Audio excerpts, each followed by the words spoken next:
Hello friends, সবাই কেমন আছেন? আমার হাতে যে ফোনটি দেখছেন এটি হচ্ছে স্যামসাং A20e। এই ফোনটির মূলত প্রবলেম হচ্ছে ফোনটি স্লিপ মোডে চলে গেলে আর স্লিপ মোড থেকে রিটার্ন আসে না। তো আমি আপনাদের যদি একটু দেখাই, দেখেন আমি পাওয়ার বাটন প্রেস করছি, দেখেন ফোনটি কিন্তু অন হয়ে গেছে। এখন দেখবো অন হওয়ার পরে যখন এই ফোনটি আবার স্লিপ মোডে নিই আমি, এরপর আর স্লিপ মোড থেকে রিটার্ন আসে না, কাজও করছে। তো আমি যদি ফোনটিকে এখন স্লিপ মোডে নিয়ে যাই, দেখেন ফোনটা স্লিপ মোডে চলে গেল। এখন আবার স্লিপ মোড থেকে যদি আমি এটা রিটার্ন আনতে চাই তো আর আসে না, এটা স্ক্রিনটা কমপ্লিটলি ব্ল্যাক হয়ে থাকে। তাহলে চলুন দেখা যাক মূলত ফোনটির কী প্রবলেম।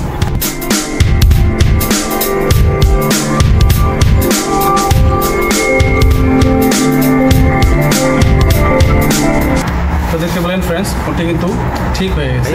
দেখেন আমি যদি পাওয়ার বাটনটা প্রেস করি, এখন এটা কিন্তু স্লিপ মোড থেকে আবার রিটার্ন চলে আসছে।